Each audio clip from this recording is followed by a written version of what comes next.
তুমি বড় হয়ে কি হতে চাও? হাদি হতে চাই। হাদি হতে চাও? জি। এই শোনো, তুমি কি হতে চাও? আমি হাদি হতে চাই বড় হয়ে। এ ভাইয়া শোনো, তুমি বড় হয়ে কি হতে চাও? উসমান হাদি হতে চাই। উসমান হাদি হতে চাও? হ্যাঁ। এ ভাইয়া শোনো শোনো, তুমি বড় হয়ে কি হতে চাও? আমি উসমান হাদি হতে চাই। এদিকে আসো। তোমার নাম কি? আমার নাম আকাশ। তুমি বড় হয়ে কি হতে চাও? আমি উসমান হাদি হতে চাই। ওসমান হাদি হতে চাও? জি। আচ্ছা ভাইয়া দাঁড়াও একটু, আমি একটু তোমার কাছে জানতে চাই, তুমি বড় হয়ে আসলে কি হতে চাও? আমি হাদি হতে চাই। আচ্ছা, তুমি হাদি হতে চাও কেন? হাদি হতে চাই কেন? হাদি ইনসাফের রাজনীতি করতে চেয়েছিল। হাদি চেয়েছিল বাংলাদেশের মানুষকে সুখে রাখার জন্য, শান্তিতে রাখার জন্য, গণতন্ত্র ফিরিয়ে আনার জন্য। তাই আমি হাদি হতে চাই।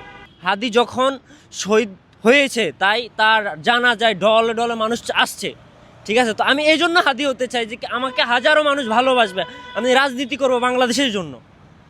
দেখেন, এই যে আপনারা দেখছেন যে আমি যাকে জিজ্ঞেস করছিলাম আপনি কি হতে চান, সবাই বলে আমি হাদি হতে চাই। হাদি কেন হতে চায় আর কেনই বা হাদি হবে না? আপনারা দেখেছেন যে হাদি মৃত্যুর পরে লক্ষ লক্ষ কোটি মানুষ তার জানাজায় এসেছিল তার জানাজা পড়ার জন্য। এই ভাগ্য, এই কপাল কয়জনেই বা পায়?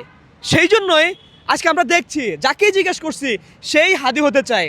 কে না চায় এরকম একটা মৃত্যুর পরে তাকে মানুষ এইভাবেই ভালোবাসবে যে নাকি দেশে গণতন্ত্রের জন্য, মানুষের ভালোর জন্য, ইনসাফের রাজনীতি করার জন্য, দেশটাকে সুশীল বানানোর জন্য আজকে সে জীবন দিয়েছে।